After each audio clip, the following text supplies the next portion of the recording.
Election commission of Pakistan جو لوگ جو پی ٹی آئی کے ممبران تھے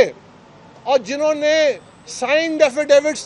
الیکشن کمیشن میں جمع کرائے ہیں کہ وہ سنی اتحاد کونسل میں شمولیت اختیار کر چکے ہیں،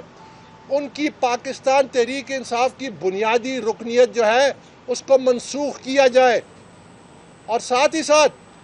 ہم نے یہ بھی مطالبہ کیا ہے کہ یہ لوگ پاکستان تحریک انصاف کے جو اثاثے ہیں بشمول دفاتر، بشمول پاکستان تحریک انصاف کے نام پہ جو بینک اکاؤنٹس ہیں ان کو فریز کیا جائے، کیونکہ یہ لوگوں کی امانت ہے۔ یہ جو لوگ اس وقت پاکستان تحریک انصاف میں برجمان ہیں، یہ جو سینٹرل آفس میں جو سنی اتحاد کونسل کے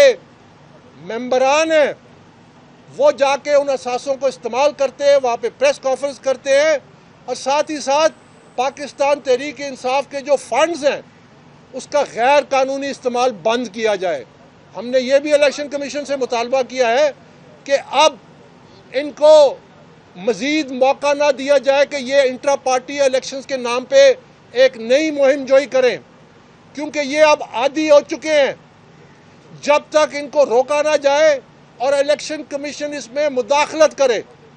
جب تک الیکشن کمیشن اور پاکستان کے قوانین کے مطابق اور پاکستان تحریک انصاف کے آئین کے مطابق نئے انٹرا پارٹی الیکشنز نہیں ہوتے، جب تک ان کو ریسٹرین کیا جائے، ان کو روکا جائے کہ یہ مزید ایسی حرکت نہ کریں۔ اور ہم نے پہلی دفعہ الیکشن کمیشن کے سامنے یہ لکھ کے دیا ہے، ہم نے وے فارورڈ دیا ہے کہ آگے جانے کا ایک ہی راستہ ہے کہ پی ٹی آئی کے جو فاؤنڈنگ چیئرمین ہیں وہ ایک وکیل نامزد کریں، ہم ایک وکیل نامزد کرتے ہیں، ہم ایک بات چیت کا عمل شروع کرتے ہیں، اس میں انٹرا پارٹی الیکشنز کے حوالے سے تمام معاملات طے کریں گے کہ الیکشن کمیشن کیسے بنے گا، کون ہوں گے اس میں، پاکستان تحریک انصاف کے جو ممبران ہیں، جو ووٹر لسٹ ہے اس کی تصدیق کیسے ہوگی، اور پھر پولیٹیکل جو الیکشنز ہیں اس کا طریقہ کار کیا ہوگا، اور نیچے یو سی، تحصیل، ڈسٹرکٹ، صوبائی اور قومی سطح پہ قیادت کا انتخاب کیسے کیا جائے گا۔ اور ساتھ ہی ساتھ پاکستان تحریک انصاف میں یہ جو کلچر انہوں نے ڈیولپ کیا ہے، یہ جو گالی گلوچ کا کلچر ہے، یہ جو ہمارے موریلٹی، ہماری ایک پوری نسل کی موریلٹی کو ڈیمیج کیا ہے، جیسا کہ آپ نے دیکھا کہ خیبر پختونخوا کی اسمبلی میں جو کچھ ہوا، میں بھی پشتون ہوں، میرا سر بھی جھک گیا، ہم تو دوسروں کی عزت کی حفاظت کرنے والے تھے، ہمارے اقدار تو وہ تھے۔ آج انہوں نے گالی گلوچ کے کلچر کے ذریعے پاکستان کی یوتھ کا اقدار گرا دیے ہیں، ڈیمیج کیا ہے، ہر طرف یہ کلچر کو فروغ دے رہے ہیں، اور جو اسمبلی میں ہو رہا ہے یہ اس کی ایک نشاندہی ہے کہ اخلاق سے بالا جس قسم کے جو زبان اختیار کی جاتی ہے یہ بھی ایک سنگین معاملہ ہے، یہ بھی ہم گفت و شنید میں لے کے آئیں گے۔ آخر میں اب الیکشن کمیشن آف پاکستان سے یہ مطالبہ کرتا ہوں کہ فورن فنڈنگ کیس جو کہ 2 اگست 2022 میں جس کا تاریخی فیصلہ بھی آ چکا ہے،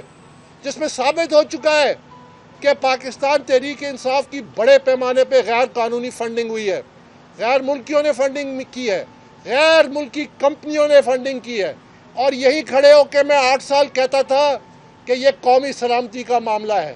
ہماری قومی سلامتی داؤ پہ لگ رہی ہے، یہ جو انتشار کی سیاست ہے یہ پاکستان کو لے ڈوبے گی۔ میں واحد شخص تھا جو الیکشن سے کئی سال پہلے یہ کہتا تھا کہ یہ اداروں سے عوام کو لڑایا جا رہا ہے، اداروں کے بارے میں نفرت پھیلائی جا رہی ہے، اس کا سدباب کیا جائے۔ تو میں آج مطالبہ کرتا ہوں کہ اس فیصلے کو نافذ کریں، جو بھی اس کے نتیجے میں آتے ہیں زد میں ان کو لائیں۔ قانون جب تک ریٹ آف دا اسٹیٹ قائم نہیں ہوگی تو پاکستان میں انتشار مزید بڑھے گا، پاکستان میں بیرا روی مزید بڑھے گی۔ میں واحد شخص تھا جو یہاں کھڑے ہو کے کہتا تھا کہ آپ 10 الیکشن کرا لیں، جب تک آپ جمہوریت کی بنیادوں کو ٹھیک نہیں کریں گے اس پہ مضبوط عمارت قائم نہیں ہو سکتی۔ آج آپ کے سامنے ہے کہ الیکشن بھی ہو چکے، پھر بھی انتشار بڑا ہے، انتشار کم نہیں ہوا، اور یہ کبھی بھی نہیں چھوڑیں گے پاکستان میں